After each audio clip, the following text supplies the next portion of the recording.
could be these players. So spawning in the bottom right-hand corner as the Blue Zerg, we have Blue Zerg, Blue Protoss, we have Dez. I wasn't going to say anything. Don't worry, you didn't need to. And spawning in the top left-hand corner as the Red Zerg, playing for Team SC2 Improve, we have Sabre. So nice to see SC2 Improve picking up a guy like Sabre. Sabre's a player that kind of bounced around the UK scene a bit, kind of has his up and down moments, both in terms of gameplay and also in terms of simply emotion. So nice to see. I think a really core, stable team like SC2 Improve, they're going to give him a nice little home, and I think really help to deal with perhaps some of his emotional or potentially mood problems that will allow him to become an even better player in the future. And for me, he's one of the guys to be on the lookout for. I really think Sabre is a player that will grow to be a great ambassador for the UK in terms of StarCraft 2 in the next few years.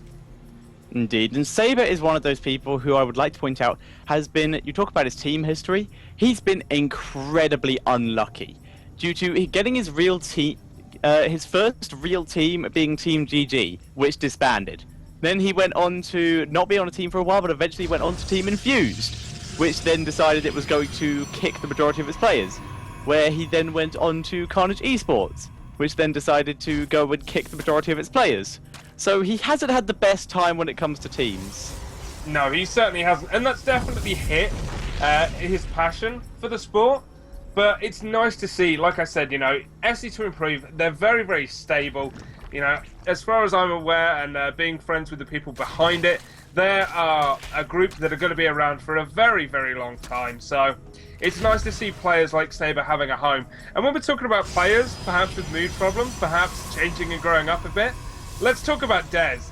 This guy was, I'm going to be honest here and put this out there, he was very much maligned on the UK scene. He was not considered a nice personality. He's not considered someone that was particularly good to be around.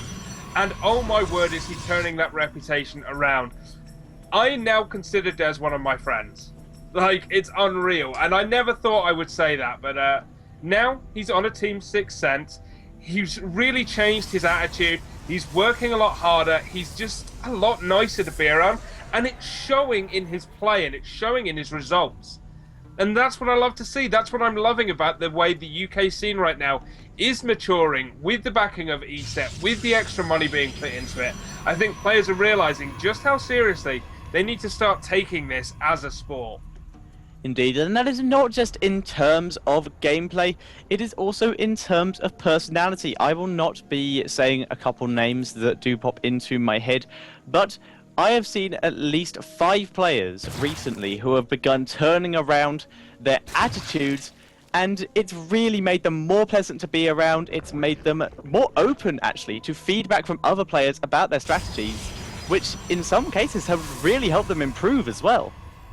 Yeah, it's good for everyone. It's good for the players, it's good for the community, it's good for the fans, it's good for the sponsors. The fact is, it's just good for the UK in general. I am loving it, and it's making me so happy to still be involved in StarCraft 2 and to get the opportunities that I do to go to events, be they live events or simply online events like ESET UK Masters, qualifiers, and be around these players. So right now, let's have a little talk about the strategy that's going on. Dez with a non-standard wall off, but definitely a forge fast expand. His opponent Sabre doing the standard 3-hatch opening after a pylon block that did delay his expansion hatch by maybe 10-15 seconds. Nothing insane. And right now, Dez is transitioning into Stargate. His opponent Sabre transitioning into the Roach Warren.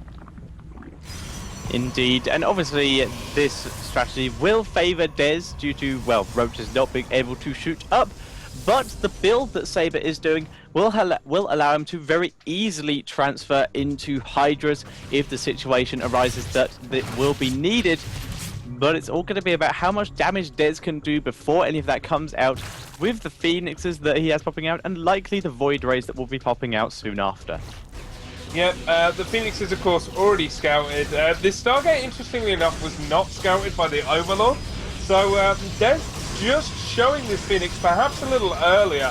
But of course, there was always the chance the Overlord would have scouted it anyway. And this way, Des is unaware of the extra gates being added behind this. However, these are pretty standard gates. I mean, 2 base, 4 gateways, and a Stargate allows you to be aggressive, but in no way is it a commitment to going all in. You need to do some damage, or you're really going to want to do some damage, but at the same time, you don't need to kill your opponent. That said, Spore Crawler already going down, and only 2 Phoenixes here. Means 1 left is not going to be enough to pick off things like Queens. He's not going to be able to pick off Overlords so long as they are over that Spore Crawler. So that not going quite as well for Des as he would have hoped, but he's transitioning straight into a 3rd base.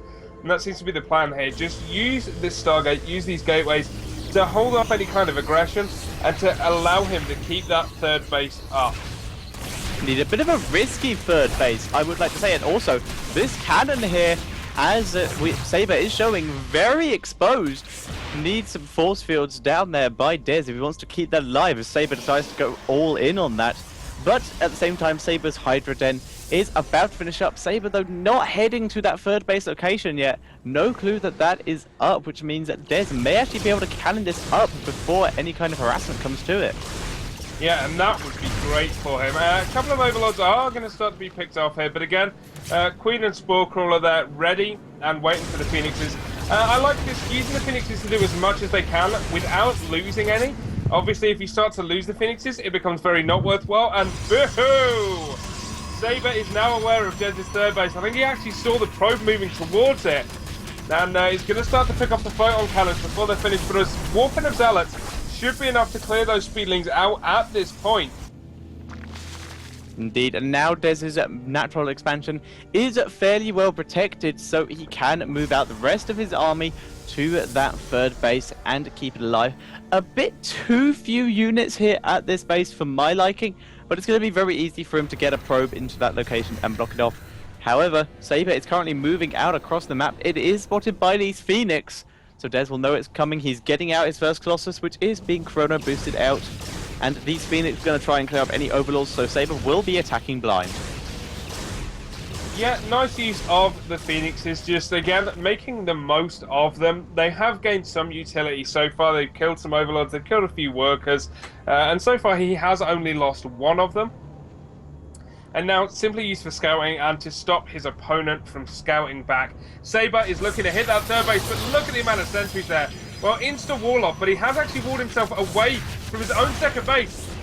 But simply put, there is way too many buildings here for Sabre to get at that Colossus with the photon overcharge as well. Should still be defended quite well. And the Phoenix is still doing damage, but the 2nd Phoenix has now fallen to the Queen and Spore Crawler combo.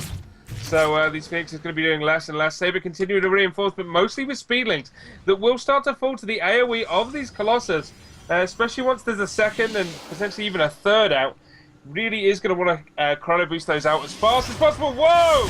Just be careful. Very nearly losing that Colossus with a poorly timed move out. Indeed, he has now instead, though, lost a pylon from his wall-off, which is going to make that Colossus very difficult to defend. I wouldn't be surprised if we saw Des warping in a couple sentries to make sure that he can just keep that alive and safe.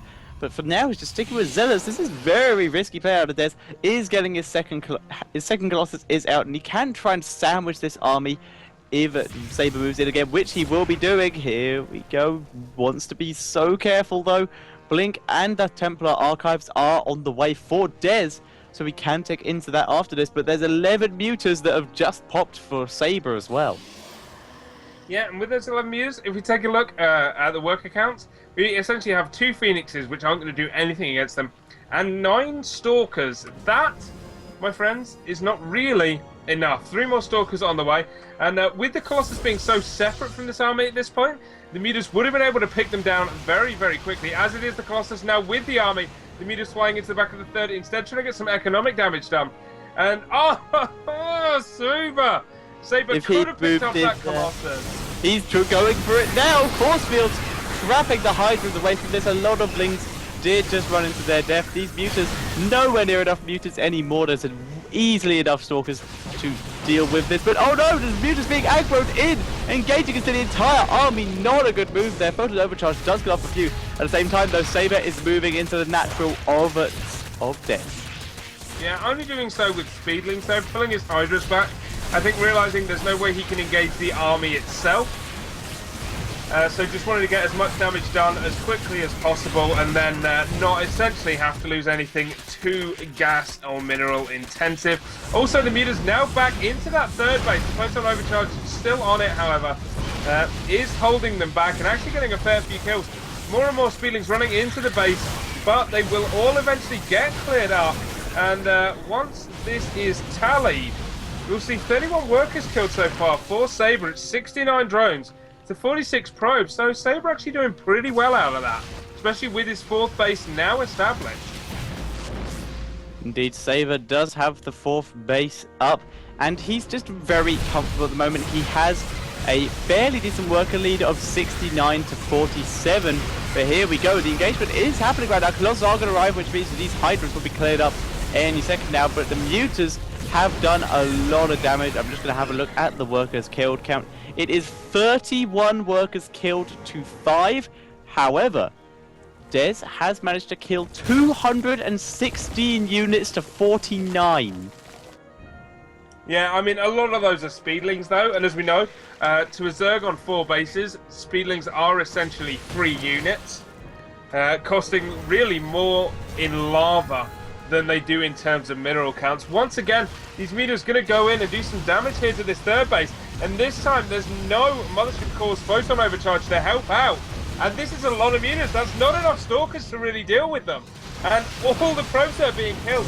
Meanwhile, Dez pushing up into the third base of Sabre. Sabre not got enough at home to defend against that. Static defense being taken down very, very quickly, but these Mutas are reigning supreme at the third base of Dez. And, well, does Dez have enough to ever stop them? Dez might be forced into a semi-base trade here. He's definitely going for a third base for a third base. But, of course, Sabre still has his fourth up. Will Dez continue this push? I think he's going to have to. These units aren't going to be that much help at home against the Mutas. But, of course, it means he will not be able to reinforce. And more probes of his are going to die. We're about to hit 60 workers killed for Sabre throughout the game. And Dez is just going to continue this push into the Sonic defense, into the base of Sabre. Indeed, and so much damage is being dealt by Dez here. The units lost count is beginning to even up. Sabre was very far behind in that with the amount of units lost, but the amount of probes he has killed has brought him easily back into this. It is now very close between the two of them. Dez still continuing to push forward, but his army is now actually very vulnerable here. A large group of Speedlings could easily get us around on the amount of Colossus here, and these Mutas also would be able to do a significant amount of damage. And this is just looking really risky for both players. Sabre pulling back from that base race, which I'm not too sure on, but he may actually be able to use this many Mutas to deal with the army, but there's so many Phoenix now, it's going to be a challenge. Well, that was why he had to pull back from the base trade. I mean, Mutas do not kill bases particularly quickly anyway, but with that many Phoenixes out, he was finding himself being permanently kited. So coming back, at least he can force Dez out of this base, and right now, both players essentially equal in terms of bases. They're both on 2, although with their mains essentially mined out. So really both players on 1 base. There is an engagement between the two of them though. Mutas engaging everything. Phoenix, Micro against the Mutas. Mutas have managed to kill off all the ground units, but there's nothing left in the air. GG by Sabre and Dez.